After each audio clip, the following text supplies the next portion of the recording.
E aí, tá tudo bem com você? Eu sou o Wellington Calazans, esse é o programa Duplo Expresso que começa a partir de agora. Programa que vai ao ar de segunda a sexta, a partir das 6 da manhã, hoje com 3 minutos de atraso, mas estou aqui para a gente conversar sobre o que importa, conversar sobre política. Daqui a pouco meu colega Rômulo Maia, que mora na Suíça e apresenta comigo o programa, chega e a gente vai poder começar essa transmissão.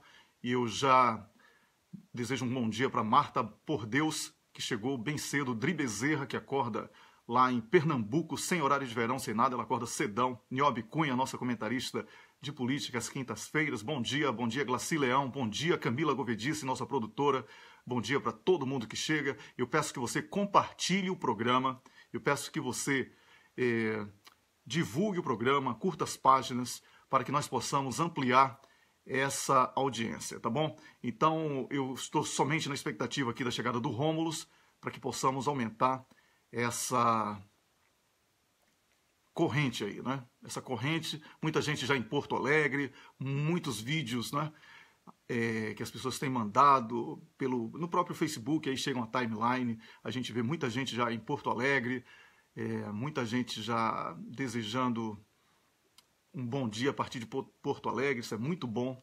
E eu quero dizer que realmente Porto Alegre é o centro das atenções, né?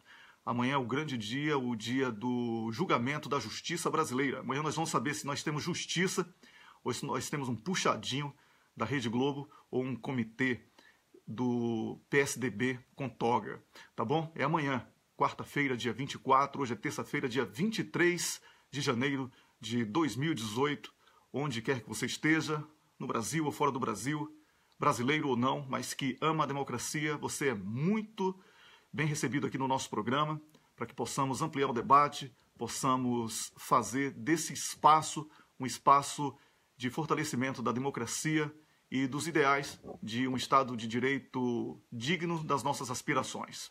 Tá, falando, e nada do Rômulo chegar. Alô, Rômulus, bom dia, cadê você, Rômulus? Dá um bom dia aí para a gente poder adicionar você aqui à nossa transmissão. Eu peço a você que continue compartilhando, certo? Continue compartilhando o programa para que possamos ampliar essa corrente.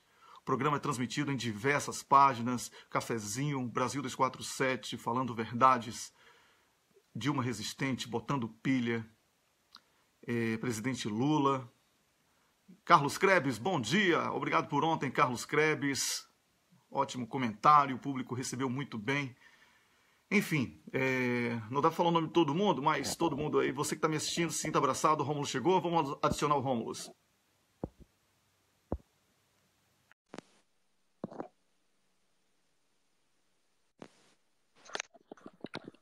Olá, Rômulus, bom dia. Bom dia, Wellington Calazans, bom dia para você que está nos ouvindo. Pois é, um prazer tê-lo aqui em mais uma transmissão. Depois de um fim de semana extremamente puxado e tudo, aí a gente já tem o Carlos Krebs aí ajudando na legendagem daquele vídeo, do áudio que nós colocamos ontem. Nós temos aí uma pessoa, eu vou conectar aqui para poder trazer da Cidade do México, a pedido aí do pessoal do Coletivo Internacional, uma pessoa da Cidade do México que vai conversar com a gente sobre essas manifestações que estão acontecendo em todo o mundo, denunciando os abusos da justiça brasileira, a tentativa antecipada de fraude eleitoral, que é a tentativa de tirar Lula do páreo na corrida presidencial, mesmo desconsiderando aí a vontade da maioria, essa pesquisa que serviu para medir popularidade de Dilma e justificar um golpe através de um crime ridículo, como de pedaladas, que depois passou a não ser crime, que não era crime, só foi crime para Dilma. Agora estão querendo mais uma regra 18, como dizemos no futebol, querendo inventar mais uma regra com o jogo em andamento para tirar Lula do páreo, e o brasileiro já está disposto a lutar por isso. O brasileiro não vai aceitar isso de forma passiva ou pacífica, talvez. Não é, Rômulo? Então, enquanto você conversa com o público, eu vou tentar aqui conectar a nossa participante do dia, tá bom? Vambora, gente. Fala aí com o Wellington, porque a gente hoje tem mais coisa para falar, comentar. Tem repercussão, Wellington, daquele artigo que a gente publicou da noite do domingo para segunda-feira. Muita leitura, muito comentário, muito compartilhamento, muita repercussão nas redes sociais. Muitas pessoas estão vindo me perguntar por que a história não está sendo a matéria, né? Por que a matéria não está sendo replicada pelos outros veículos da blogosfera? Minha gente, eu não sei. Vocês perguntem diretamente para eles. Não sei. Enfim. Outra questão. Muitas pessoas vieram discutir ontem, continuaram falando aquela coisa, se deveria a fonte virar público, se não deveria. Isso a gente já falou. E aí, por que eu me atrasei até um pouco hoje? Porque eu acabei de atualizar agora de manhã o post. Quem quiser vai lá. Eu sempre coloco as atualizações no final, para quem já leu, não tem que ler tudo de novo. Então você vai lá e veja a atualização de hoje. Ontem, Wellington, a Mônica Bergamo, na Folha, publicou mais uma notinha plantada pelo Marcelo Odebrecht, falando da Braskem de novo, dizendo que agora que ele saiu da cadeia, que ele foi na casa dele, pegou o computador dele. Eu não entendi, o computador não tinha sido apreendido? Esquisita essa história, mas enfim. Disse que o computador dele e achou os e-mails que ele disse que comprovariam que a Braskem está fora da investigação, que foi blindada pelo cunhado dele, Maurício Ferro. Isso aí, essa notinha plantada do Marcelo Odebrecht, é mais um capítulo no tiroteiozinho que fica fazendo ali entre a família Odebrecht, entendeu? Aquela história, ele está revoltado com o que aconteceu, ele está querendo, mas ele ao mesmo tempo não quer derrubar a delação, senão volta tudo do zero. Mas a Mônica Bergamo planta essa notinha do Marcelo Odebrecht. Mais uma vez a Folha diz isso, que a Braskem foi blindada. Uma das muitas operações de corrupção da Braskem que não foram investigadas. E aí, mas ela não diz a consequência lógica.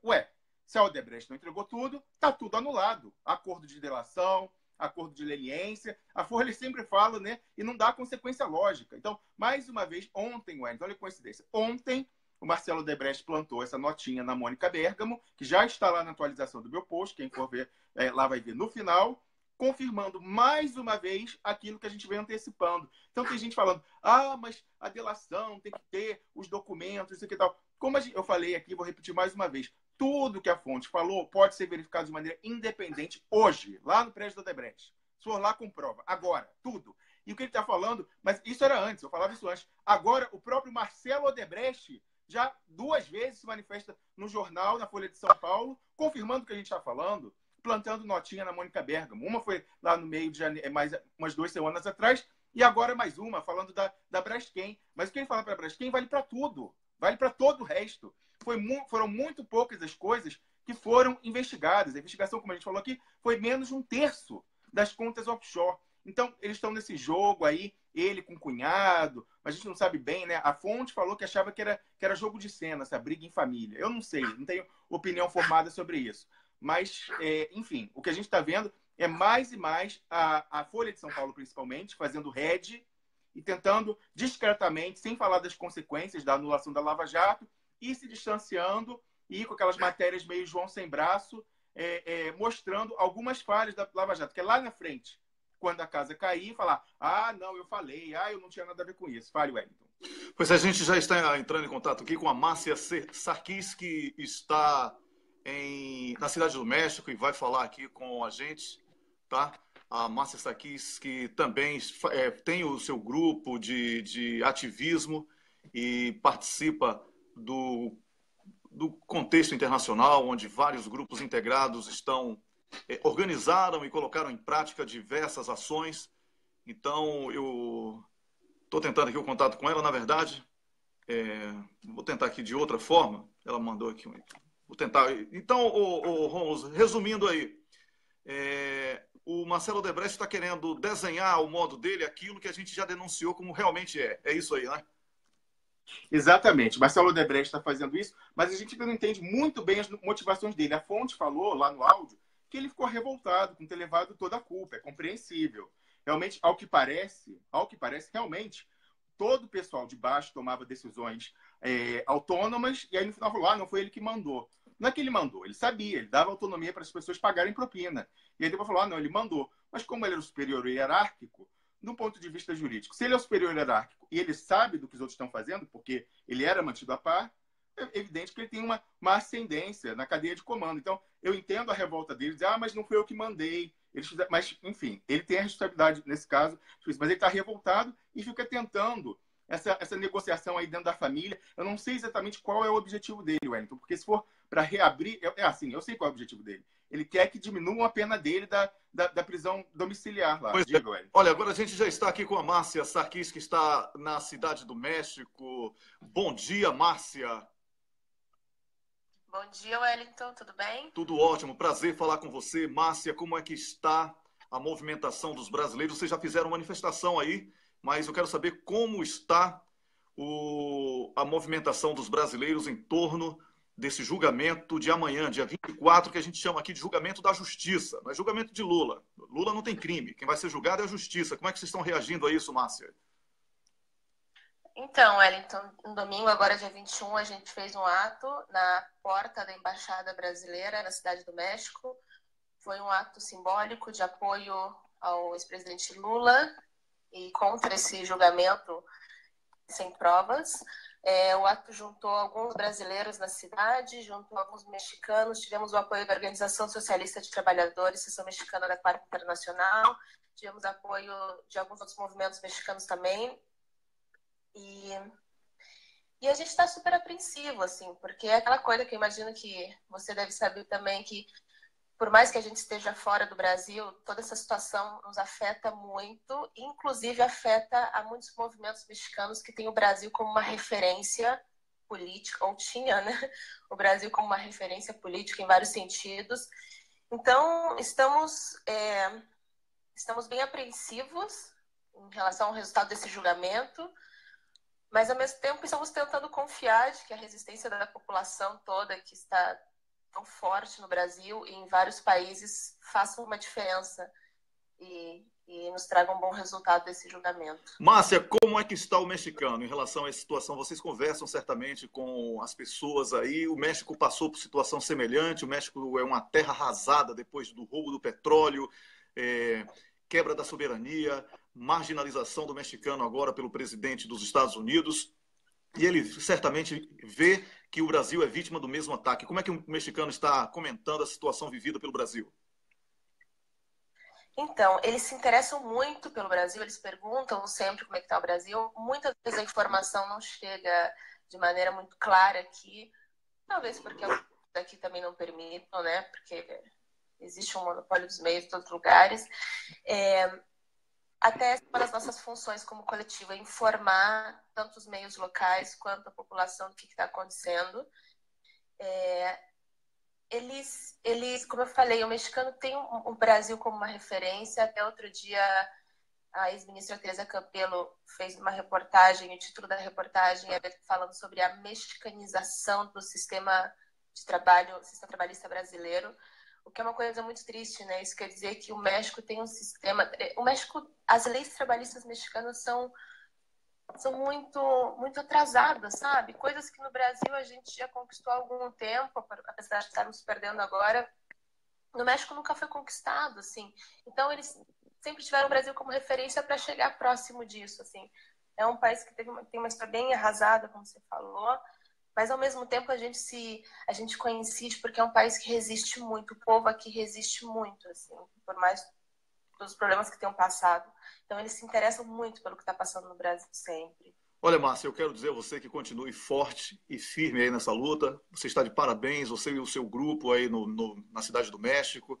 E estamos juntos nessa luta e vamos vencer, porque estamos do lado certo da história, tá bom? Obrigado por acordar bem cedão, aí madrugada ainda, né, Márcia?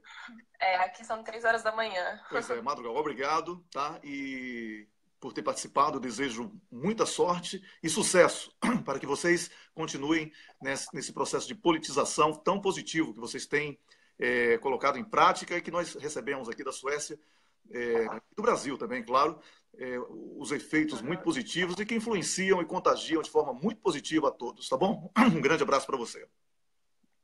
Obrigada, Wellington, obrigada. A gente está junto aqui, o que precisarem de apoio a gente está à disposição e vamos manter o nosso otimismo e a nossa resistência, né? Vamos ver o que vai dar. É isso aí, vai dormir um pouco, Márcia. Um grande abraço para você. Tchau, tchau. Eu conversei aqui Obrigada, com a... Ok, tchau, tchau. Eu conversei aqui com a Márcia Sarkis, que está na Cidade do México e que, como você viu aí, engrossa o caldo aí dessa resistência contra os abusos praticados pela justiça brasileira, os abusos decorrentes do golpe e que motivaram o golpe e que mantém agora um assanhamento para novos golpes dentro do golpe maior, né?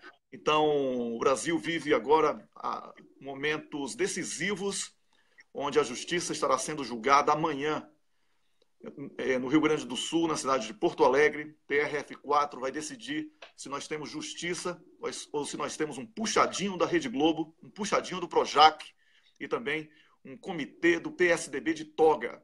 Não é? Enquanto o Aécio está fazendo a festa por aí, cheio de crime nas costas, José Serra, Geraldo Alckmin, Fernando Henrique Cardoso abre a boca para falar de justiça. Fernando Henrique Cardoso abre a boca para falar de justiça. Os irmãos Marinho exigem a punição de Lula. Esses mafiosos da FIFA. Então, são essas coisas que não vamos aceitar passivamente. Passivamente e nem pacificamente, se necessário for. Porque revolução não é uma palavra proibida. Revolução está prevista, inclusive, na Constituição. Quando as instituições se insurgem contra a própria população, cabe ao brasileiro defender os interesses do país e da sociedade. Eu vou falar agora sobre outro assunto, um assunto interessante que ficou pendente a semana passada, porque o Paulo Gamba teve problemas técnicos, mas ele já está aqui comigo. Bom dia, Paulo Gamba! Bom dia, Wellington Calazans. Calazans, rapaz. Você não sabe falar meu nome até hoje? Calazans. Diga aí, Calazans. Repita. Oh, Wellington, eu disse Calazans. Acho que você fala daqui de Lisboa. Tá bom. Então essa telefonia de Lisboa tá mesmo uma laica, como diria lá em Angola. Uma laica. Então o Rômulo também tá atento ali, rindo pra caramba. Rômulo, bom dia para ti. Camila, bom dia. De uma maneira geral, bom dia a todos os ouvintes e telespectadores do Expresso, né? Duplo Expresso, é isso aí. Duplo Expresso, para ficar mais rápido, Paulo Gamba. Semana passada, problemas técnicos aí na telefonia de Lisboa impediram a sua participação. Hoje é seu último dia em Lisboa, você viaja para Angola de volta hoje, não é isso? Sim, hoje à noite estou voltando para Angola. Uhum. Faça uma boa viagem, em breve estaremos juntos lá em Luanda. Não é? Já disse que eu ia colocar aí um tapete vermelho, né? É isso aí. Então, o Paulo Gamba, Nepal vive uma situação sui generis depois de 20 anos sob governo de direita, sem proposta para a sociedade, sem proposta para o país. O Nepal agora tem um governo comunista de volta, com uma esmagadora margem de vantagem nas eleições, podendo inclusive promover a reforma da Constituição, revisão constitucional. Como é que você avalia essa situação e qual a importância dessa vitória do comunismo lá no Nepal? Wellington, antes de começar a minha abordagem, deixa-me dizer que essa abordagem não tem rigorosamente nada a ver com apologia ao comunismo. Simplesmente nós queremos mostrar quais foram as causas que levaram o povo nepalês a eleger o comunismo em detrimento das políticas capitalistas. Mas a pergunta que surge e todo mundo se pergunta é por que os comunistas venceram no Nepal, né? Primeiro, é importante que nós caracterizemos o Nepal do ponto de vista geopolítico, porque o Nepal é um país que, na verdade, foi um reino declarado em 1768 e depois tornou-se um Estado declarado em 2007. Depois tornou-se uma república declarada num dia até que eu não me esqueço, né? Porque foi um dia antes do meu nascimento, no dia 28. 28 de quê, rapaz? Diga isso. Dia 28 de quê? De maio. Ah, certo. Né? Mas só que foi em 2008. Como é evidente, eu não nasci em 2008. Não, né? Você é um pouco mais velho do que isso. Mas pronto. O Nepal é um país encravado, portanto ele faz fronteira com apenas 2 países, né? A China, por via do Tibete, e a Índia, o que faz, portanto, do Nepal refém dessas superpotências. Aí já podemos tentar entender qual é a influência política que esses 2 gigantes exercem sobre o Nepal. E nós podemos, obviamente, fazer uma caracterização mais ou menos portanto, prática, dizendo que a influência da monarquia tinha precisamente a ver com a Índia e agora o comunismo provavelmente a ver com a China, embora a China tenha um comunismo sui generis. Mas repara que, por influência dessas potências, o Nepal também, que é por muitos considerado um país pobre, mas é um país em franco crescimento, porque o IDH, o Índice de Desenvolvimento Humano no Nepal, é considerado médio, portanto ele está aí a crescer e pensamos que, do ponto de vista prático, ele vai mesmo crescer, porque é um país que está em franco crescimento. O Nepal até 1990, portanto, conforme eu já disse, era uma monarquia absoluta que funcionava, portanto, sob o controle do rei, não é? Que detinha o poder executivo e, dada a pressão, esse rei foi concordando com algumas aberturas políticas e transformou o país assim à semelhança do Reino Unido, né? Numa monarquia parlamentar. Uhum. Só que depois de muita instabilidade do ponto de vista do controle do executivo, o próprio rei foi forçado a abandonar o poder, isso em 2007, e depois, durante os 12 meses que sucederam ao abandono do poder por parte do rei, houve um governo de transição no qual o Partido Comunista fez parte. Por isso é que se diz, alguma imprensa alternativa diz que não é a primeira vez que o Partido Comunista, portanto, está no poder no Nepal, embora aquilo tenha sido de forma transitória. Agora, hoje tem-se visto uma descredibilização da monarquia, porque, Wellington, Rômulo, lembras-te que você sempre conceituou a democracia cooptada, ou seja, a democracia que aparece com pele de ovelha por cima do lobo de cordeiro da Wall Street. Os nepaleses hoje estão cansados da mentira da direita. Em Portugal, por exemplo, na coligação que governa hoje, faz parte do Partido Comunista Português.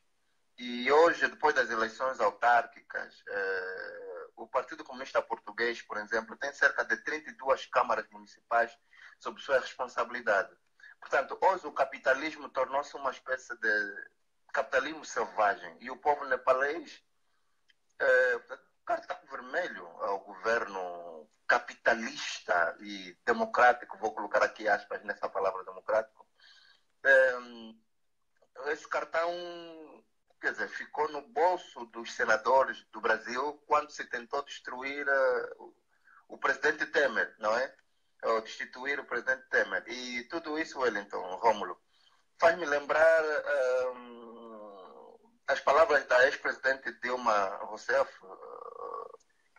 numa das suas últimas intervenções enquanto presidente do Brasil. Ela dizia que já teve medo da morte 2 vezes quando ela foi torturada, mas hoje teme a democracia. Então, Wellington, só me resta dizer, não é que a senhora estava certa mesmo?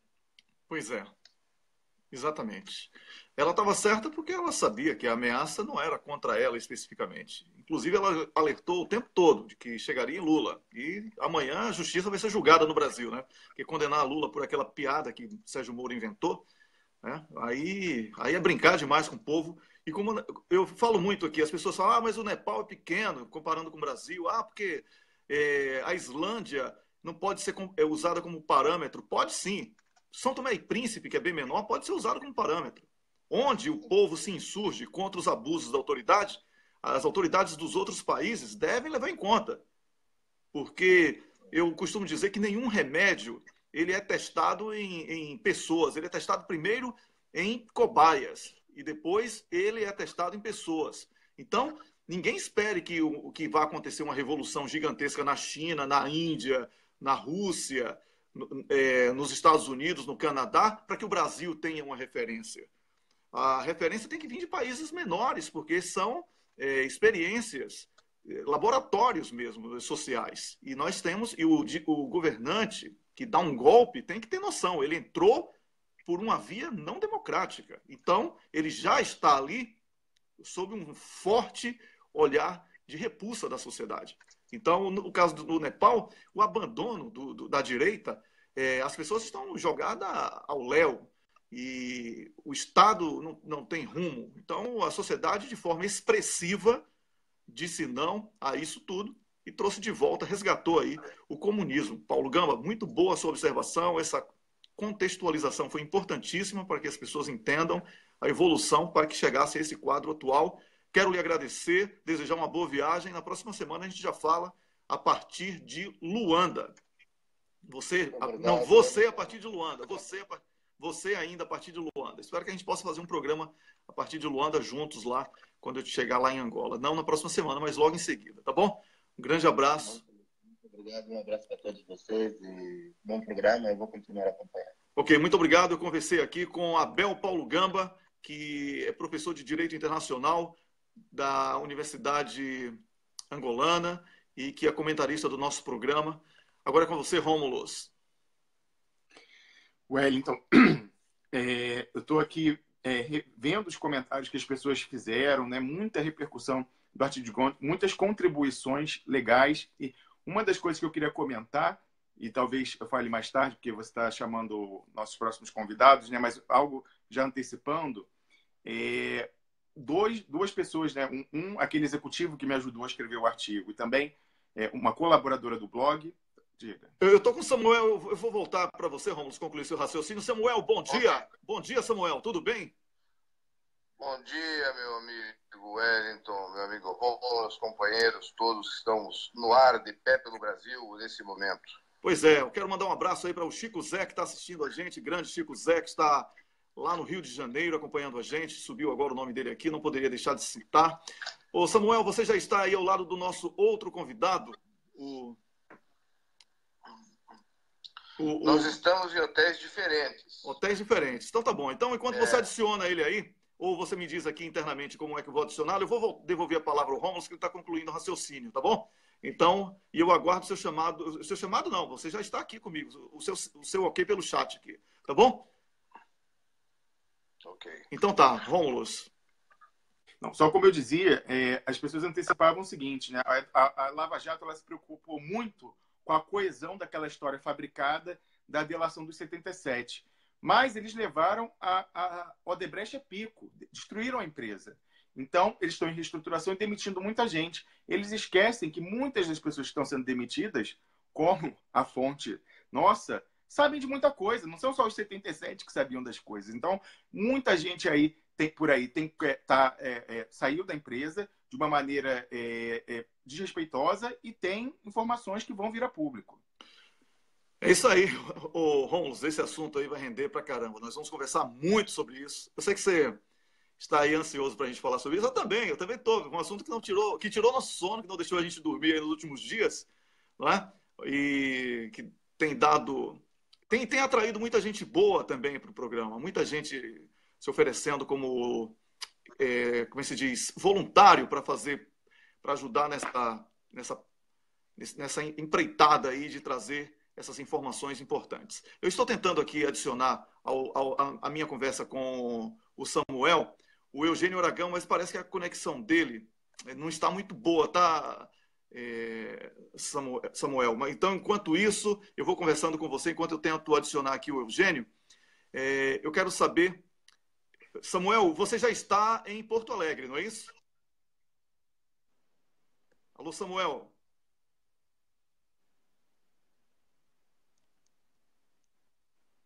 Samuel voltou a ter aquele problema habitual e aquele problema de conexão da internet, mas a gente vai nessa aí.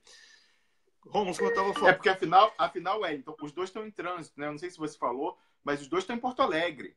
E aí, por isso que ele está num hotel e o Eugênio Aragão em outro. Os dois estão lá e a gente justamente quer falar com eles para sentir o pulso de como é que estão as coisas lá. Exatamente, a gente quer saber como é que está Porto Alegre. Quero dizer também que a gente vai ter amanhã aqui a participação de uma jornalista que foi gentilmente oferecida aí como colaboradora para o dia específico de amanhã pelo pessoal do Sindipetro NF. Bom dia. Bom dia. O Eugênio está na linha já. Certo. Eugênio, bom dia, Eugênio Aragão. Bom dia. Tudo bem? Prazer tê-lo aqui de volta. Tudo bem. Eu quero saber de vocês dois que estão em Porto Alegre, como é que está Porto Alegre, como é que está aí essa atmosfera em torno da defesa da justiça e da defesa do nome de Lula. Eu quero informar vocês que ontem todos os sindicatos europeus, todas as centrais sindicais aqui da Europa receberam um comunicado da Central Sindical Europeia, Internacional, perdão, que todos devem apoiar Lula por uma questão de respeito à sua história e, sobretudo, lutar contra a injustiça praticada contra ele. Estou com esse documento aqui em inglês, já passei para o Rômulus, e vamos publicar em instantes uma nota sobre isso. Então, isso reforça que vocês estão aí defendendo a coisa certa, não é isso, Eugênio Aragão? Isso daí a gente tem a certeza, né? Quer dizer, a coisa que nos conforta nesse momento é de estar do lado certo da história, né? Porque a sentença de Sérgio Moro é de uma forma tão flagrantemente, vamos dizer, uma forma tão flagrantemente injusta, além de ilegal na sua estrutura e nas suas conclusões, não tem base legal nenhuma, que não tem como, mesmo pessoas que eventualmente possam não se identificar nem se simpatizar com o presidente Lula, né, neste momento chega à conclusão que realmente, vamos dizer, a justiça em Curitiba se politizou, se partidarizou, né? Isso dito por juristas dos mais diferentes rincões desse país e também de outros países mundo afora, né? Então, isso aqui nos dá uma tranquilidade muito grande de estar do lado certo. Isso não tem dúvida nenhuma. Agora, se isso é suficiente para reverter o quadro, já é uma outra coisa, né? Nós sabemos que o Poder Judiciário no Brasil, nos últimos anos, vestiu realmente a carapuça de um poder partidarizado, mais do que politizado. Porque politizado o judiciário tem que ser, de uma forma ou de outra, né? Porque, afinal de contas, o exercício do poder, seja de que forma, ele pressupõe politização, no sentido amplo.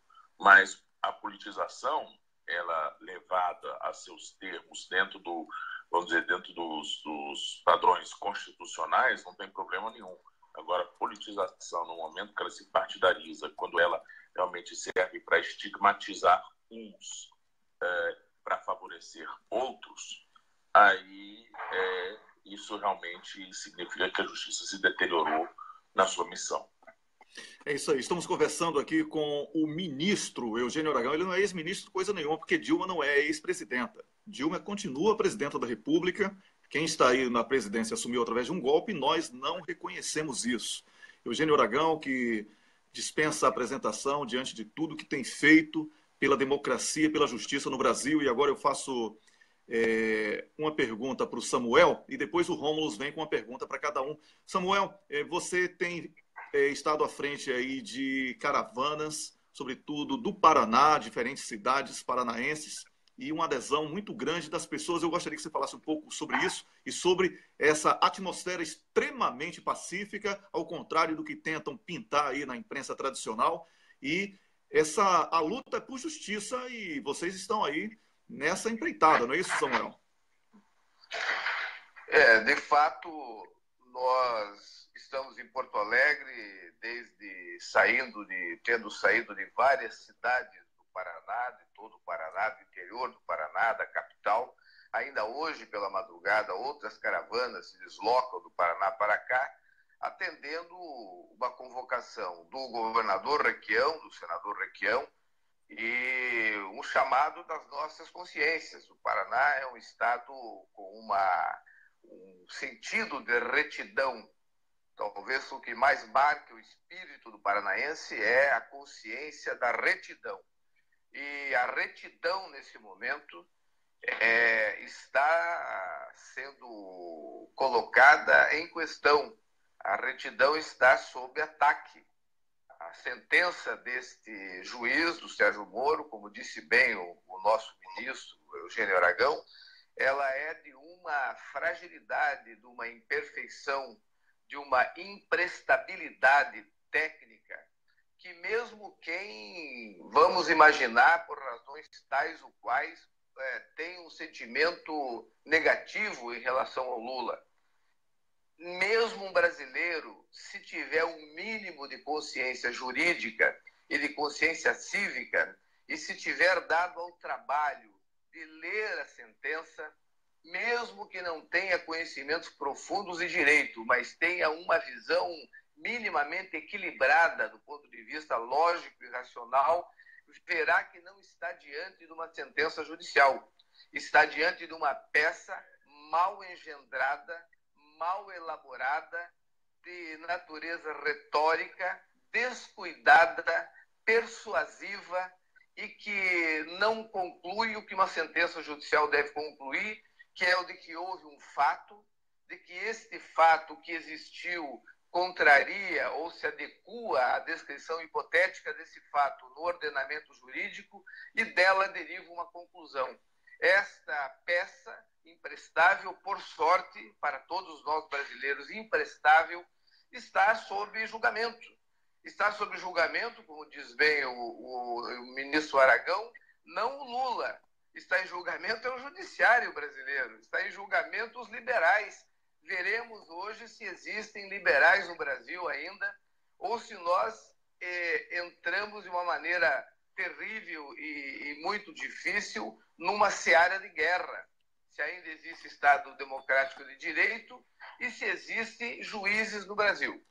É isso aí, eu estou conversando com o jurista Samuel Gomes e também com o ministro Eugênio Aragão, porque ele é ministro de Dilma Rousseff, que foi deposta a partir de um golpe, por isso chamamos Dilma Rousseff de presidenta e Eugênio Aragão de ministro da Justiça. Rômulo, agora é com você, Rômulo. Ministro Eugênio Aragão, eu queria fazer uma pergunta para o senhor. Muito repercutiu no meio, né, da resistência democrática um artigo publicado pelo ministro Gilson Dipp, do STJ, com relação à separação entre a esfera penal e a esfera eleitoral. O Eugênio Aragão foi por muito tempo subprocurador-geral eleitoral, junto ao TSE. E eu queria que ele explicasse essa situação, porque, de acordo com o artigo do ministro Gilson Dipp, apenas em agosto começará a análise e não haverá tempo hábil, caso se respeite o devido processo legal, de inabilitar na Justiça Eleitoral o presidente Lula com base numa eventual confirmação da sentença do Sérgio Moro no segundo grau. Então, eu queria que o ministro Eugênio Aragão, com toda a sua experiência lá no TSE, explicasse melhor para o nosso público que está nos ouvindo nessa manhã, Wellington. Conseguiu ouvir a pergunta? Olha, conseguiu. Então, vamos. Desculpe, pode concluir. Responder. Olha, o Tribunal Superior Eleitoral, interpretando a lei de inelegibilidades, tem por diversas vezes dito que a inelegibilidade decorrente da confirmação de condenação em segundo grau, ela pode ser afastada se houver recurso com efeito suspensivo, né? O efeito suspensivo no caso concreto, não é um efeito suspensivo em tese, né? Porque o recurso especial, que é o recurso ao Superior Tribunal de Justiça, de regra, não tem efeito suspensivo. Mas, em casos determinados, poderá ser conferido o efeito suspensivo por quem recebe o recurso no STJ. Tá? Então, a chance é muito grande, mas muito grande mesmo, de haver um recurso com efeito suspensivo, acaso esgotadas todas as instâncias do Tribunal Regional Federal e sem sucesso, e ainda está para ser provado, né? E a partir daí, então, vamos dizer, a discussão ser feita no âmbito do STJ e mais tarde no STF, sem nenhum prejuízo para a elegibilidade do presidente Lula. E, nesse caso, né, ele vai fazer regularmente o seu registro, que deverá ocorrer em agosto, né? E para esse registro registro ser invalidado, existe todo um processo, né, quanto à defesa, que é o processo de impugnação de registro. Os prazos desse processo, eles são, vamos dizer, são exíguos, mas se a gente computar todos os prazos, fatalmente, uma decisão sobre impugnação do registro entrará no meio da campanha eleitoral. Né? Então, quer dizer, é um caminho ainda muito longo. Não é uma, vamos dizer, uma coisa que está acontecer de hoje para amanhã. Eu sempre tenho dito, para acalmar as pessoas, que a decisão do Tribunal Regional Federal da 4ª Região de amanhã tem um valor simbólico muito grande, porque o que se está julgando, como eu falei, não é Lula, é o Tribunal Regional Federal da 4ª Região, a Justiça Brasileira. Saber se nós temos realmente ainda uma justiça imparcial nesse país. E quanto ao que nos interessa, que é Lula poder concorrer, aí ainda tem um caminho grande pela frente. Ou seja, amanhã não é o fim do caminho, só é mais uma etapa, sem dúvida nenhuma, uma etapa, vamos dizer, muito pedregosa, mas nós vamos caminhando. Ok, agora o Rômulo tem uma pergunta para o Samuel Gomes. Rômulus. Meu amigo Samuel, como nós falamos aqui, você, além de advogado atuante, é um militante do PMDB e organizou a caravana de militantes do PMDB, esse PMDB que tanta gente aqui tem restrições e não entende que é uma coisa diferente, difusa, e que há diversas posições dentro desse partido, que é o que tem mais capilaridade no Brasil. Você fez isso, levou, e eu queria a sua avaliação como um militante que não é do PT, é de outro partido, sobre as pessoas que estão aí em Porto Alegre, que não são do partido. Eu queria que você relatasse sobre pessoas de outros movimentos sociais, ou pessoas até não vinculadas a movimentos espontâneos da sociedade, que entendem que a defesa de Lula é a defesa da democracia brasileira. Samuel. Olha, o fato de o PMDB e PMDBistas de vários lugares do Brasil, especialmente os liderados pelo senador Requião, estarem com o povo brasileiro nesse momento é absolutamente compreensível. O PMDB o PMDB que existe é o PMDB do documento Esperança e Mudança. É o único documento político, programático que o PMDB tem em vigência. Esse documento que orienta este suposto governo Temer, que é o documento Uma Ponte para o Futuro, ele não existe. Ele é um documento que não foi aprovado em momento nenhum, um documento que não foi feito por PMDBistas. É um documento, uma carta compromisso com o capital financeiro internacional e que desvia o Brasil do seu projeto nacional, do seu projeto de nação.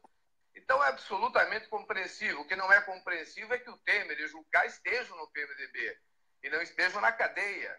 É isso que é incompreensível. O PMDB está junto com o povo brasileiro. O Requião é o primeiro filiado no Paraná, um dos primeiros do Brasil, e é um subscritor, junto com o Carlos Lessa, junto com tantos outros, com o Luciano Coutinho, do documento válido, vigente, que é o documento Esperança e Mudança, que é o compromisso do PMDB com o futuro do Brasil.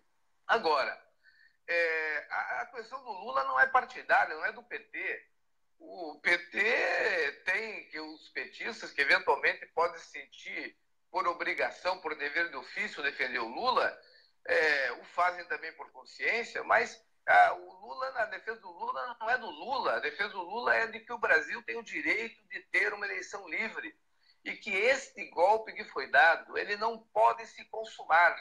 Ele não pode, sob hipótese nenhuma, impedir que o povo brasileiro faça um julgamento político. O Aragão disse bem, o judiciário exerce uma atividade política, porque é um ramo do Estado. O Estado brasileiro, qualquer Estado, exerce o poder, e o poder é político. Agora, o judiciário julga tecnicamente, mas este judiciário, nosso judiciário, foi capturado não totalmente, ainda é um território em disputa. O judiciário brasileiro está sendo convocado pelo povo brasileiro, que está aqui em Porto Alegre e em todo o Brasil, atento a esse julgamento, está sendo convocado para se recolocar no seu lugar, para retornar ao caminho da obediência à Constituição e à obediência à lei. o judiciário brasileiro está sendo chamado, se está dando a ele uma oportunidade para voltar ao caminho da institucionalidade, da legalidade, da constitucionalidade. Então é isso que todos nós estamos fazendo, eu como advogado, como jurista, o Aragão, tantos outros brasileiros, é dar ao judiciário brasileiro uma oportunidade de que retorne ao caminho da constitucionalidade e do respeito à lei. É isso aí. Eu estou conversando com o jurista Samuel Gomes e também com o ministro Eugênio Aragão, ministro da Justiça do governo Dilma Rousseff, que para a maioria dos brasileiros ainda continua como o governo legítimo do Brasil até final deste ano. Eu quero fazer a última pergunta ao Eugênio Aragão. Eugênio Aragão, eu gostaria de saber, eu sei que é uma pergunta que parece primária, mas é a pergunta do público e é preciso acalmar as pessoas. Como jurista, com a sua experiência, qual é a sua real expectativa em torno desse julgamento? Pode haver surpresa ou é mais uma sentença anunciada? Olha, é que há atores, né, do próprio Tribunal Regional Federal que, na verdade, gostariam de consumar, né, essa condenação no segundo grau. Disso não tem dúvida. Os movimentos que foram feitos de dezembro para cá, mesmo vamos dizer, a aceleração do passo para atropelar outros feitos que estão para ser julgados, as andanças do presidente em Brasília, com alarmismo, que é típico de certos setores inconformados com os movimentos democráticos, denotam realmente uma vontade de, vamos dizer, cometer uma violência, nesse caso. Só o fato de hoje essa população pacífica estar aqui reunida em Porto Alegre e a gente vê anunciado por aí que existe até franco-atiradores nos telhados dos prédios, isso é assustador, né? Então isso mostra que há um cenário realmente para a consumação de uma violência.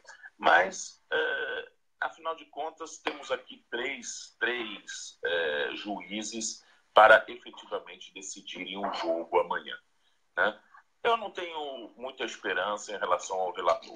O relator ele tem relações de amizade com o Sérgio Moro e já tem dito claramente a que veio. A nossa esperança está mais nos outros dois, né?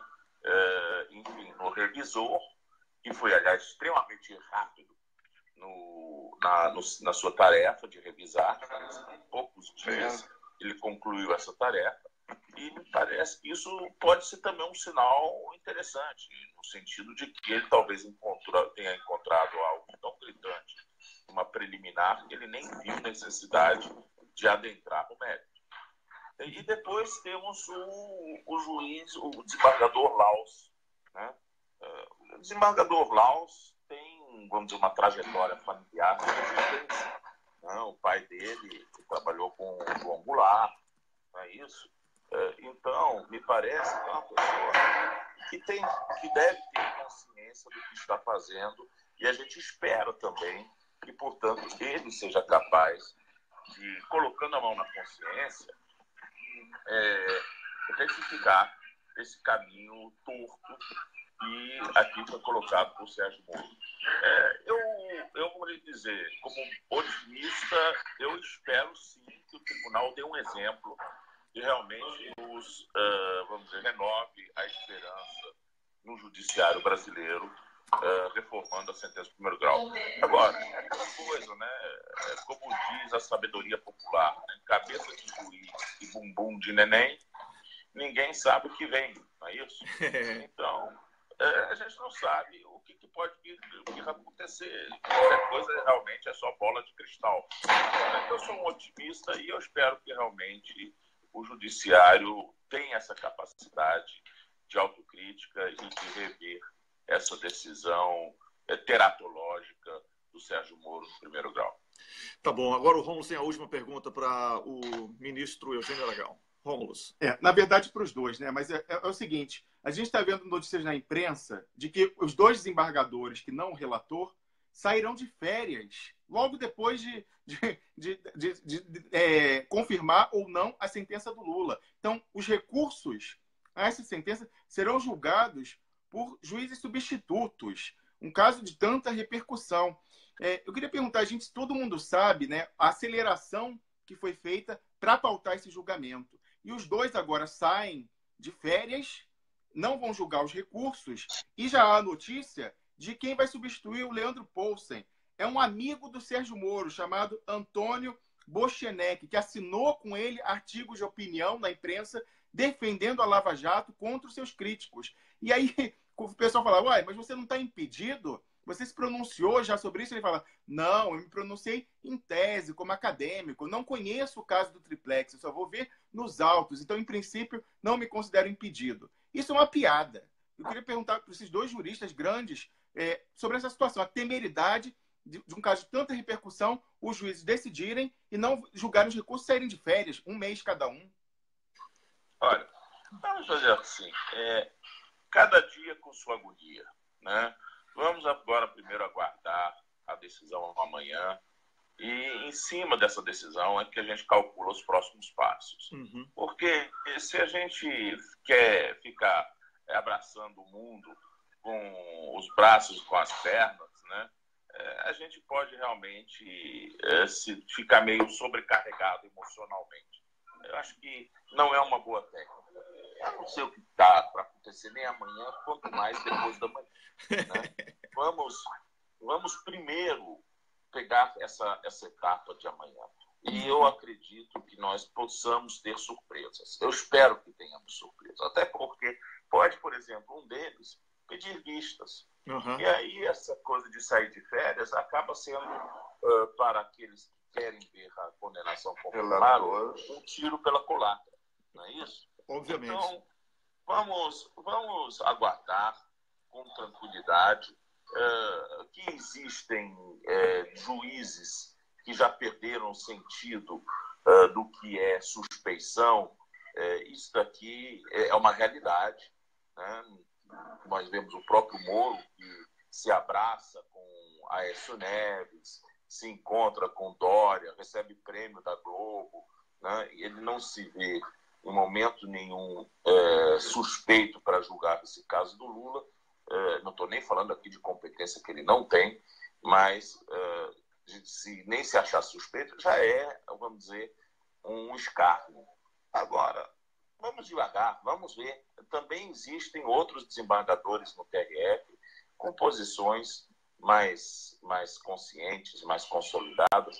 Não podemos, como dizia meu velho pai, né, não podemos chorar antes de apanhar. Né? Com certeza. Olha, eu quero agradecer aqui ao Eugênio Aragão. Agora eu vou passar a palavra conclusiva para o Samuel Gomes e desejo boa sorte aí em Porto Alegre aos dois desde já. Em nome do Duplo Expresso, de todas as páginas que compartilham esse programa, do público que está aqui vibrando com os seus comentários e respostas, eu quero que vocês liderem aí essas pessoas que estão realmente precisando dessas referências de tranquilidade nesse momento muito crítico que estamos vivendo, que é decisivo para a justiça brasileira. Samuel. Olha, eu penso que o judiciário brasileiro não está, nesse momento, vivendo uma situação tranquila. A saia justa em que estão os julgadores, saia justa que lhes colocou o juiz Moro, pela fragilidade da sentença e por tudo mais que representa esse julgamento, é também do judiciário como um todo. Assim como Eugênio, eu tenho relações, amigos, parentes, que são juízes, desembargadores, no próprio Tribunal Regional Federal, amigos de longa data, de bancos escolares, e eu sei como esta situação repercute de maneira constrangedora para o tribunal. E o judiciário, como qualquer instituição, tem uma autoimagem, ou tenta construir uma imagem. E portanto, eu também penso que, em razão da resposta do povo brasileiro, que pela sua voz foi calando o alarido ensurdecedor que a mídia artificialmente criou no Brasil, repercutindo o velho moralismo oportunista, a velha bandinha da UDN, que hoje é uma banda de heavy metal terrível, muito ruim. Isso tudo produziu resultados e produzirá. Este dia que nós estamos vivendo aqui, amanhã, hoje e amanhã, ele é um passo, mas um passo muito importante, porque sinaliza para o judiciário brasileiro que o povo brasileiro caminha no sentido da defesa da sua história, do seu projeto nacional e da Constituição. E, portanto, este passo, esta caminhada do povo brasileiro impõe ao judiciário uma decisão. E essa decisão, eu penso que poderá surpreender aqueles que militam, conspiram e desejam que o Brasil não siga o seu caminho. Eu também sou otimista. Vamos em frente. Vamos em frente. Eu só queria confirmar uma coisa. Lula vai estar presente porque o PIG, o Partido da Imprensa Golpista, está contradizendo isso. Ele vai estar em Porto Alegre? Olha, a notícia que nós tivemos é que hoje ele estaria aqui. Certo. Então o Lula vai estar... Não, Wellington, está confirmado. Está lá no Brasil 247, eu mandei o link para você agora. O Lula falou, vou estar em Porto Alegre para agradecer a solidariedade do povo. Então, a imprensa veio colocando essa história e não vai estar tentando desmobilizar. Mas é evidente que o presidente Lula iria lá encontrar os defensores da democracia brasileira. Então, hoje ele vai estar lá e amanhã em São Paulo. Com certeza. Então, Lula vai estar em Porto Alegre já a partir de hoje. Muito bom. Eugênio Aragão e Samuel Gomes, muito obrigado. E parabéns pela luta, parabéns por tudo e espero tê-los aqui em breve, tá bom? Um grande abraço. Tá bom. Abraço a todos. Abraço. Eu conversei aqui com o ministro da Justiça de Dilma Rousseff, presidenta eleita e que foi destituída através de um golpe, o Eugênio Aragão, ministro da Justiça, ainda para a gente, para mim, para você, que não reconhece Temer como governo de alguma coisa, não é? Ou de coisa alguma, como você que prefere, como é que você quer que eu fale, e você que escolhe, aliás. O Samuel Gomes, que é jurista, e o nosso comentarista aqui de assuntos jurídicos, também do programa. Nós estamos sempre trazendo opiniões, nós sempre estamos trazendo aqui atores desse momento decisivo da política e da justiça do Brasil. Amanhã, dia 24, em Porto Alegre, a justiça brasileira será julgada, porque o TRF4 vai decidir o que quer para a justiça, seja vista como algo sério ou apenas como um puxadinho do Projac ou mais um comitê vazio do PSDB, o partido de Aécio solto, o partido de Serra solto, de Alckmin solto e de Fernando Henrique Cardoso solto e ainda abrindo a boca para falar de justiça. O homem que mais aparelhou a justiça na história do mundo. Do mundo. Não teve nenhum presidente da República do mundo. Você pode pesquisar em qualquer livro que você quiser. Não vai encontrar um presidente da República que tenha aparelhado tanto a justiça para se proteger como o canalha mor Fernando Henrique Cardoso, o velho velhaco. Tá? Não é velho, porque ser velho é ótimo. Agora, ser velhaco é terrível, viu, Fernando Henrique? Rômulus, vamos lá. Wellington, eu acabei de pregar na seção dos comentários aí um link para o artigo que a gente publicou ontem, né, na virada do domingo para segunda, com aquele áudio bomba que detonou, aquilo que vocês tanto aguardavam, tanto pediam. Tá aí. Por que eu fiz isso? Porque eu fui atualizando o artigo ao longo do dia, com novas informações que chegavam e repercussões que eu recebia não só de vocês, mas na imprensa e outras coisas. E a última atualização eu coloquei hoje de manhã. E aí já está aí o link, já está também na descrição do programa, para que vocês vejam. Questões importantes. A primeira, como eu já comentei aqui, foi a questão da Mônica Bergamo, algumas horas depois da gente ter publicado o artigo e o áudio. Evidentemente, ela já estava com isso combinado, já estava apurado, mas ela publicou uma notinha, aquelas notinhas, né, que são recados que as pessoas mandam pela imprensa, plantado pelo Marcelo Odebrecht, fazendo a sua ameaça não tão velada aos dois, a Lava Jato e ao pessoal no Odebrecht, que fez o acordo da fraude na investigação, notadamente o seu cunhado, Maurício Ferro, que foi o encarregado do desmanche. Eu falei, inclusive, com o Rodrigo Tacla Duran, com quem que desapareceu aí nas últimas 2 semanas, mas ele me confirmou isso, que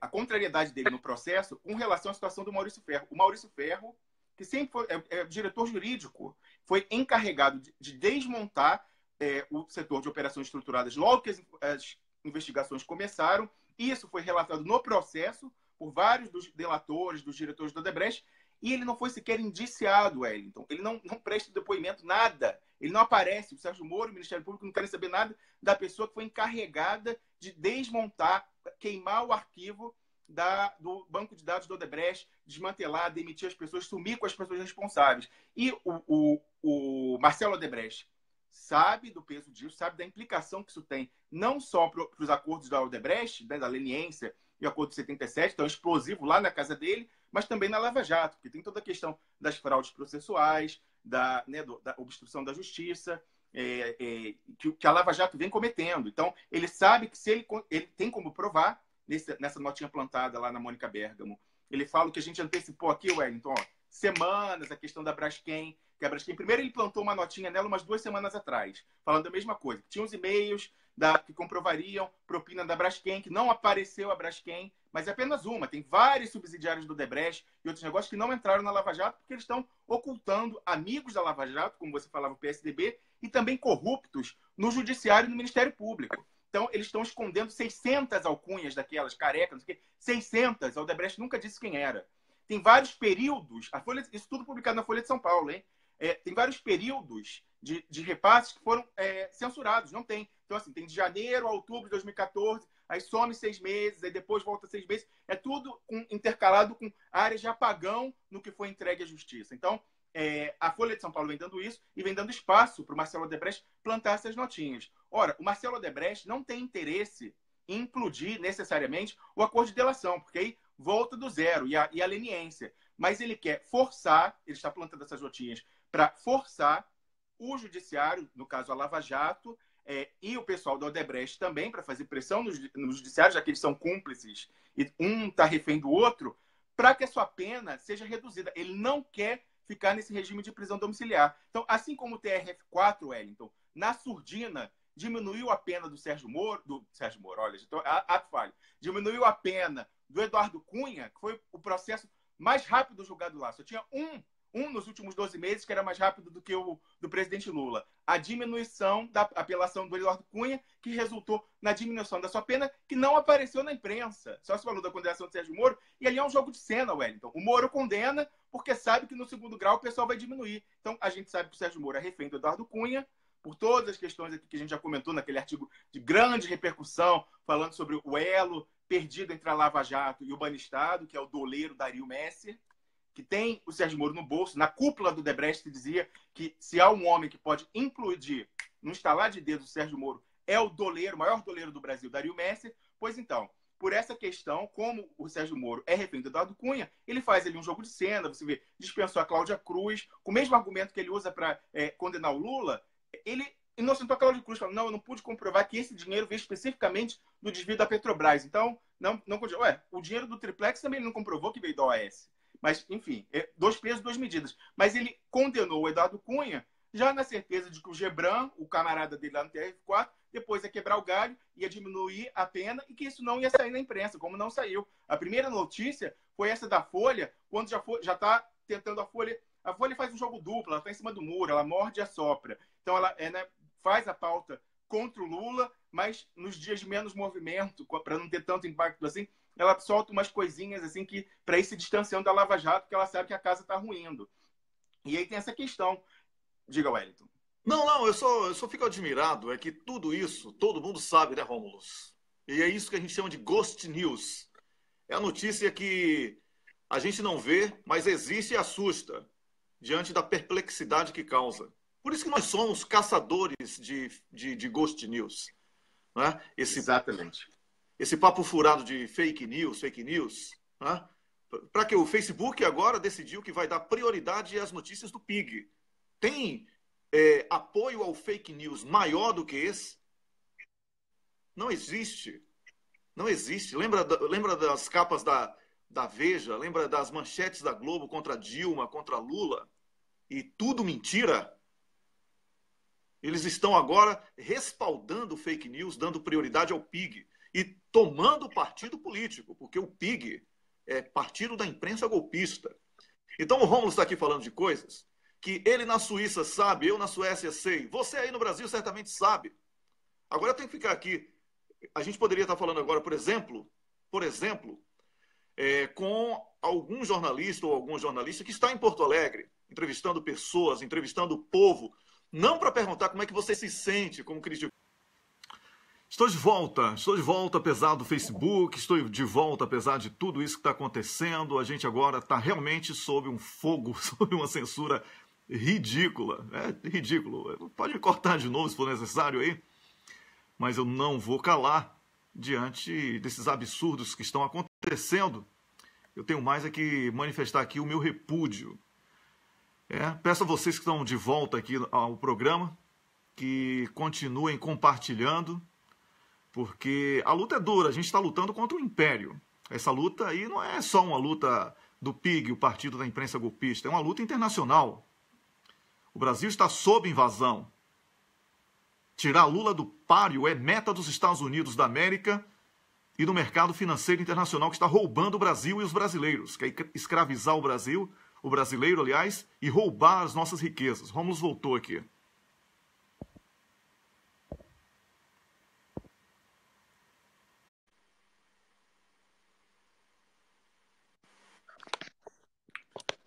Rômulo está de volta aqui. Rômulo, a gente está sob ataque, como você bem percebe. Tenho aqui uma das melhores internets do mundo. Fique claro isso. Tenho equipamentos maravilhosos. É uma questão mesmo de sabotagem contra o nosso trabalho. Estamos transmitindo a partir da nossa página do programa com pessoas de extrema confiança na administração e edição da página para evitar surpresas. Então, eu quero dizer que é realmente um ataque contra a liberdade de expressão, contra a liberdade de imprensa, e ninguém vai nos calar. Não vai nos calar, ninguém vai conseguir calar, porque é a quarta vez em menos de 2 semanas que derrubam o nosso programa do ar. Coincidentemente, toda vez... Na hora que a gente começa a falar do tema principal contra a Lava Jato, com denúncia, cai. Você vê, ontem foi a mesma coisa. Começou o último bloco a gente falar da Lava Jato, pum. Pois é. Vamos começar agora o programa falando sobre esses assuntos, para ver se eles têm a cara de pau de derrubar logo no começo. Wellington, porque eles acordam tarde. Eles não acordam 6 da manhã. Então eles acordam 7. Aí vem, os caras estão falando lá do Sérgio Moro, estão entregando tudo. Derruba esses... Eu ia falar palavrão. Enfim, aí começa o ataque. Mas, enfim, é o que a gente está vivendo, né, Wellington? É o tempo, são os tempos, infelizmente. Pois mas continuando... Não, eu só quero completar esse assunto aí, Rômulo. Eu só quero dizer o seguinte, é engraçado que ainda tem gente que abre a boca para dizer não acontece nada disso, não. Tá tudo bem, tá tudo ok, o Facebook é amiguinho. O Facebook, né, que está querendo virar Orkut agora. O Facebook, que está querendo botar ursinhos carinhosos na timeline notícias da Globo. A receita de Ana Maria Braga. Então, infográficos, aqueles infográficos, não é? 10 motivos para acreditar que o TRF4 é justo. Aí vem, não é? Então, a gente estava falando sobre Ghost News. Ghost News é isso aí. Ninguém está discutindo que nós estamos sob ataque internacional, que o Brasil está sendo roubado, que o brasileiro está sendo transformado em escravo e que a imprensa tradicional, que tem concessão pública, deveria defender os interesses do Brasil e dos brasileiros, ela trabalha contra o próprio país e contra o próprio povo, quer escravizar o próprio povo. É isso, certo? Mas a gente, principalmente Rômulo, mas nós fizemos investimentos aqui, nós vamos sair dessa plataforma. Quer dizer, não vamos sair, vamos continuar. Mas vamos ter a transmissão, a geração em todas as páginas a partir da nossa própria tecnologia, da nossa própria plataforma, tá bom?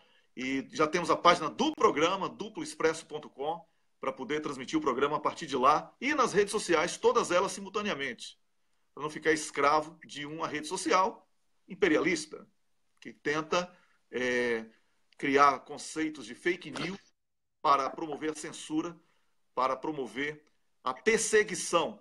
O nosso programa, só para desespero desses imbecis, o nosso programa hoje bateu o recorde de audiências já na primeira hora, com mais de 706 mil pessoas passando por aqui. Temos um contador próprio, com a somatória de todas as páginas, certo? Então isso incomoda pra cacete, né? Eu duvido que aqueles jornais de porcaria da Globo e do SBT e da Band, né, com aqueles surfistas do senso comum, né, na superficialidade do óbvio, eles consigam ter essa audiência. Não tem, isso incomoda. Eu com um tablet e um kit de luz na minha casa, Rômulo lá na Suíça da mesma forma, conseguimos ter mais audiência do que eles que roubam milhões de publicidade para apresentar aquele jornalismo de porcaria, não é? Dizendo que Michel Temer é importante para a estabilidade política e econômica do Brasil. Nunca vou esquecer isso. Nunca vou esquecer isso daquele careca, não é? O surfista do senso comum lá da Band. Rômulo, conclua aí antes que cortem de novo a transmissão. Vamos embora, vamos acelerar. Wellington, só sobre essa questão que você falava do Ghost News. Ghost News, como a gente lançou a campanha aqui junto com o Miguel do Rosário, é a notícia fantasma que não sai no PIG. Entendeu? Ela é muito pior que fake news. Fake news é o que sai no PIG. E Ghost News é que não sai no PIG, que eles tentam esconder. Nesse caso, essa pauta que a gente está investigando é uma Ghost, infelizmente até o momento, é uma Ghost News não só no PIG, como no que você batizou de Globosfera, que é a blogosfera, mas que só orbita na Globo. Então, aí o pessoal está dormindo no ponto e não está repercutindo essa pauta, que é fundamental aí na antessala, na véspera, literalmente, do julgamento do presidente Lula no TRF4. Mas, continuando. Então, eu atualizei o artigo ao longo do dia de ontem, coloquei o link para as pessoas envolvidas, os nomes dos diretores da Odebrecht, quem é responsável pela fraude, quem opera. Era mesmo o nome que eu falei, é correto, é Paulo Soares. Ele é a pessoa da Odebrecht, Wellington, que extrai os documentos e entrega para a Polícia Federal. É ele que está fazendo a perícia da Polícia Federal junto. A perícia da Polícia Federal, que vai dizer que as provas são verdadeiras da Lava Jato, ela é feita com o cara que inventou o Drauzio Moabdey, o cara da Odebrecht. Ele que pega os documentos e fala, essa aqui é a planilha certa, tá? Não, essa aqui eu vou esconder. Fala sério, minha gente, isso não é sério. Então, assim, tá tudo. Essa perícia que vai sair é fake. Eles querem, lógico, e como eles sabem da contestação que existe, o presidente Lula está, inclusive, no processo, no incidente de falsidade, esse Paulo Soares foi lá depor por isso, nesse incidente de falsidade.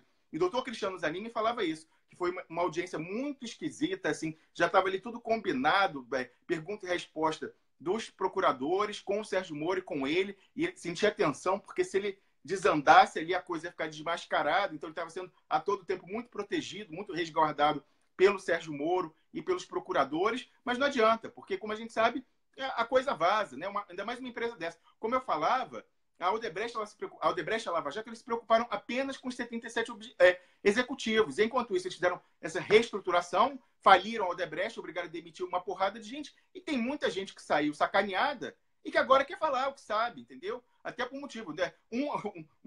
O nosso amigo lá executivo falou, 1 em cada 100 é kamikaze e não tem medo de morrer, e vai falar. Foi o caso desse que veio falar com a gente. Então, eu vou ler um comentário, Wellington, que me mandou uma colaboradora do programa, não vou identificar quem é, mas ela falou assim, ó, vendo o depoimento sobre o sistema da Odebrecht no Duplo Expresso, me ocorreram alguns pensamentos.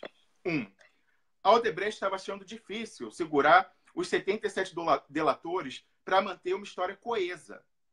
Eles esqueceram de pensar nos milhares de funcionários demitidos após a Operação Lava Jato, como é o caso dessa fonte que veio nos relatar o que ocorria. Os funcionários foram sumariamente demitidos. São pessoas que têm família e muitos trabalharam na empresa durante anos. Essas pessoas perceberam a farsa, que é um acordo entre o Ministério Público e os donos da Odebrecht, que só preservam os interesses desses dois, da Lava Jato, seu interesse político de perseguir Lula e o PT, e a Odebrecht de se livrar, né, e conseguir manter os seus negócios minimamente, manter o controle da empresa. Mas a Odebrecht, ela não se comprometeu só com isso. Ela também se propôs a pagar a multa dos acordos, os custos com advogados e o pacotão de demissão, pacotão oferecido pela empresa com remuneração de topo de carreira para esses 77 executivos, entre aspas, por 10, 20 anos. Então, a Odebrecht comprou eles, literalmente, para falarem a versão que interessava a Lava Jato e a própria Odebrecht. Mas eles não mostraram nenhuma preocupação, os donos da Odebrecht, com o pessoal de baixo. Eles só se preocuparam com esses 77 executivos. Então, saíram delatando. E é evidente que há pessoas embaixo deles, como a nossa fonte, que sabem tudo o que se passou, que têm acesso a documentos. Ó. Essa outra coisa.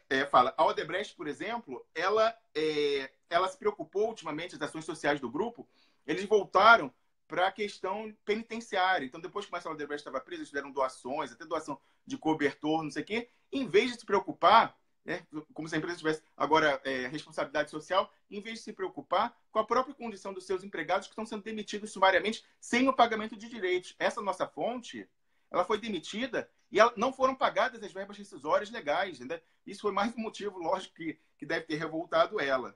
Então, o preço que foi imposto ao Odebrecht, do enxugamento da empresa, né, pelo império, como você fala, Wellington, do desmonte, falou, não, Odebrecht, estava crescendo muito, a gente quer você só pintando parede, entendeu? Botando piche na estrada, só isso que você vai fazer. Nada de construir submarino nuclear, tá louca? Nada de ter fábrica de mísseis, a Mectron, não. Isso aí você se disfarça de tudo e não atue mais fora do Brasil. Fique aí. Então, eles sabem que o preço era eles diminuírem, aceitaram isso para continuar dono, mas no meio do caminho demitiram um monte de gente que sabia. Então, quantas dessas pessoas têm história para contar sobre a empresa? Quantos podem ter ouvido, visto, presenciado fatos comprometedores lá no Odebrecht? Quantos estão em posse de documentos, rascunhos e cópias de parte do sistema? A nossa fonte, ela tem, por exemplo. Ela ficou com medo, não quis dar o HD, porque achou que ia se identificar. Mas ela tem. Inclusive, ela repassou para outra pessoa. Tem outra pessoa que também tem cópia. Não sei se em algum momento isso virá a aparecer. Espero que ela tome coragem. Tem muita gente conclamando, Wellington, nas redes sociais falando, tenha coragem, vai até o fim, não sei o que tal, vamos ver o que acontece. E aí, essa colaboradora do blog conclui. O Duplo Expresso abriu a caixa de Pandora da Odebrecht mais cedo do que a Lava Jato esperava. Por isso, eles têm essa pressa na condenação do Lula. Porque o acordo de leniência do Odebrecht tinha prazo de validade e venceu antecipadamente. E aí eu reproduzi, estava em linha uma coisa que aquele executivo que me ajudou a escrever o artigo tinha falado, lá em dezembro, lá atrás, quando eu mandei os áudios para ele ouviu, me ajudou, fez aquelas notas em cima do que eu elaborei o artigo. Isso lá de dezembro, ele falou, quando ele ouviu, ele terminou falando, ó, corajoso esse cara, hein? Amigo, a história se repete. Igualzinho à história da secretária que derrubou o Collor. Não tratam bem os funcionários, dá nisso. E entre 1000, sempre tem um kamikaze que não tem medo de morrer. Aí ele conclui, né? Aí isso era se o país fosse sério. Não sabemos se haverá isso. Ele fala, é o caso desse cara. Vai derrubar a República e o governo do golpe. Lula vai renascer de novo, como a Fênix. E aí eu não botei no trecho que ele falava. Daqui a pouco até o presidente do TRF4, o Thompson Flores, vai falar o quanto está decepcionado com o Sérgio Moro, com o trabalho do Curitiba. Eu não vejo que vai acontecer isso. Eu acho que é uma esperança excessiva. Mas fosse um país sério, o que foi revelado até aqui, que vem sendo confirmado pelo próprio Marcelo Odebrecht em notinhas plantadas na Folha de São Paulo, derrubaria qualquer... Eles estariam presos cautelarmente, todos eles, né? Porque é fraude processual, obstrução à justiça lá em Curitiba, torta e direito, fora extorsão, corrupção, todo aquele esquema lá do Zucoloto, denunciado pelo Tacla Duran. Então, essa seria a resposta em qualquer país. Só que no Brasil, eles sempre ficam esperando para ver o colar-colou. Então, eles esperam para ver a reação das pessoas, se elas aceitam passivamente as arbitrariedades dele, e se for o caso, eles continuam. É sempre assim. Inclusive, é isso que eles estão fazendo com o julgamento do Lula, não é, Wellington? Eles estão vendo a temperatura, essa coisa, não, vamos ver tal, porque o objetivo, TRF4, eu acredito, minha opinião, lógico, vamos ver aí, né, se tem o que vier é lucro. Eu falo, eu já realizei o prejuízo. O prejuízo é a confirmação da condenação. Se vier alguma coisa, é lucro. Mas eu considero que o mais provável ainda é a confirmação da condenação.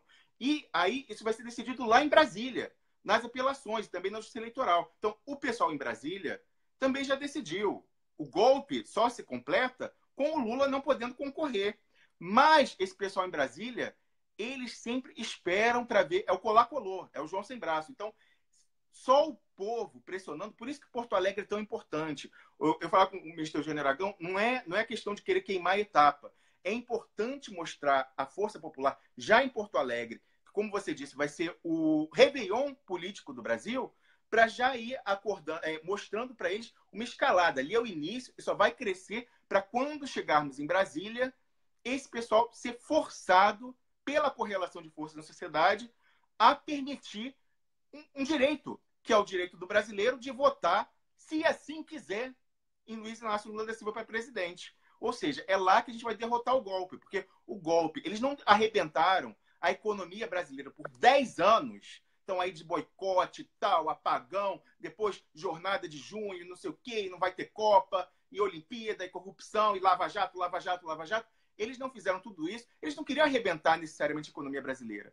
Isso foi um requisito para eles tirarem o PT do poder. Conseguiram. Mas eles vão lá, poxa, a gente fez isso, sacrificou a economia, estamos ferrados aí, passamos por cima da Constituição, expulsamos o presidente, rasgamos as leis para agora chegar e entregar de volta para o Lula e o Lula reconquistar o pré-sal e a Petrobras. A conta não fecha, porque as ordens vêm de fora. Wellington, isso é muito importante. Eu conversava ontem com o nosso amigo Rubens. Ele falava, as pessoas têm que entender, no Brasil, elas ficam vendo só a dimensão local, tem que ver a dimensão geopolítica. A linha mestra, como você falava, vem de fora. O golpe que a gente acabou de sofrer, derrubado aqui numa rede social americana, vem de fora. Os americanos, eles não querem ficar reféns do Oriente Médio. Então, eles sabem que o Brasil, o pré-sal está ali, é mais fácil, não é um povo dado, né, a instabilidade, terrorismo, não sei o quê. E o melhor de tudo, o petróleo fica no mar, então não tem nem gente. Eles botam lá a quarta frota, os naviozinhos para fazer a segurança, e já chupam petróleo, já embarcam no petroleiro direto para os Estados Unidos. Então, melhor do que isso não tem lá no Oriente Médio, com todo que as pessoas falam, no Oriente Médio o petróleo é barato, é $2 para extrair. Esse é o custo nominal, mas tem que ser acrescentado, estou vendo cocô aí, Wellington, vou concluir. Mas esse é o custo nominal, mas tem que ser somado esse custo do petróleo, todo o custo indireto, que é todas as forças militares americanas mantidas no Oriente Médio, tem no Afeganistão, no Iraque, na Arábia Saudita. É um custo caríssimo, trilhões de dólares de orçamento, porta-aviões, submarinos, tudo ali no Oriente Médio. Então, isso não é computado, mas é um dinheiro do orçamento americano para garantir esse petróleo a $2. No pré-sal não tem nada disso, não só a tecnologia já barateou, como não tem pessoa perto, no mar. Então, já pega no navio e despacha. Os Estados Unidos não permitirão, eles não querem que o Lula volte e retome. O golpe foi feito pelo petróleo, pela Petrobras. Foi a maldição do petróleo. Eu fiquei muito feliz quando descobri o pré-sal, mas sabem, se não tivesse pré-sal, muito provavelmente não teria tido golpe. E eles sabem que o Lula é a retomada do pré-sal, da soberania brasileira e da Petrobras. Então, eles farão tudo e só o povo na rua, por isso que eu digo, lá em Brasília, que vai forçar essas pessoas que são reféns dos Estados Unidos, a gente sabe por quê, eles todos têm poderes, a inteligência americana sabe de tudo, já falamos aqui da questão do Banestado, do Dario Messer, então a gente tem que forçar eles, para eles poderem chegar para os americanos e falar, olha, eu queria muito fazer o que vocês estão me pedindo, mas não tem como. Não tem como. Então, a gente tem que dar a desculpa para esses juízes do STF e do TSE chegarem para os americanos e falaram, não tenho como entregar nesse momento a cabeça do Lula. É isso, minha gente. Pois é, Rômulus, para você, quem é o cocô do dia, Rômulus? O cocô do dia, Wellington. O cocô do dia é a Folha de São Paulo plantando notinha do Marcelo Odebrecht, né? Servindo de pombo correio nessa chantagem entre Marcelo Odebrecht e Lava Jato para conseguir diminuir a sentença. Então, Folha de São Paulo que fica fazendo esse morde-a-sopra com a Lava Jato. Pois é, para mim é a Globo, que inclusive o pessoal já descobriu o endereço, e ontem estava na entrada da Globo fazendo manifestação, isso é só o começo. Vai chegar um momento que o povo vai estar na bancada do Jornal Nacional apresentando a notícia que o William Bonner esconde, o Ghost News, que a gente faz questão aqui de apresentar, porque de canalice a gente já está cheio. O PIG já passou dos limites, trabalha contra o Brasil e contra os brasileiros, e a Rede Globo, sem dúvida, é a mãe de todas as atrocidades praticadas contra o nosso país e a sociedade brasileira, Rômulus. Wellington, só para concluir, tem uma frase famosa do Roosevelt, que foi aquele que fez o New Deal nos Estados Unidos, que ele fala, os movimentos sociais iam lá pedir coisas para eles. Ele falou, vocês querem que eu faça isso? Então vão, ocupem as ruas e me forcem. Ou seja, ele queria que houvesse a mobilização social para dar o cacife para ele, a desculpa para ele chegar para o Congresso e falar, tem que aprovar o New Deal. Mesma coisa, a gente tem que forçar para os juízes poderem chegar para os americanos e falar, olha, não tem jeito, não posso entregar a cabeça de Lula. Então, como disse o Roosevelt, forcem eles a aprovar, entendeu? Então, pessoal, vamos dar desculpa para o STF, falar para os gringos que não tem como entregar a cabeça do Lula. Pois é, então, os cocôs do dia são Folha, né? Folha e Globo. O que eu fazia no banheiro? Ser feliz.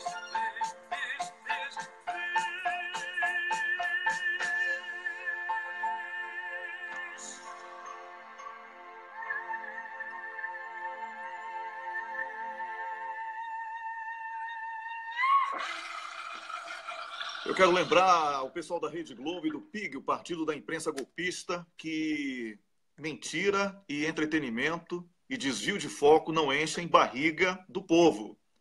Vocês sabem o que é que vocês estão fazendo. Vocês sabem o que vocês estão fazendo. Agora eu recomendo que você vá ao Brasil 247 assistir ao Leonardo Atush com mais informações. Amanhã é o dia em que a justiça será julgada pelo povo brasileiro. Tá bom? Eu sou o Wellington Calazans, falei ao vivo, direto de Estocolmo, capital da Suécia, com o Romulus Maia na Suíça. E agradeço a você que participou do programa, curtiu, compartilhou e continue fazendo isso. E é sempre um prazer tê-lo aqui. Amanhã estaremos de volta com mais um programa e espero que você esteja aqui de volta para um programa que certamente vai ser histórico. Até lá. Wellington, acabei de pregar de novo o link para o artigo. Falei, gente, está lá atualizado. Vão lá no site do Expresso.com, está aí na descrição do programa e também na seção de comentários o artigo atualizado, galera. Valeu, um grande abraço para você, Rômulo. Tchau, tchau. E para você que está assistindo.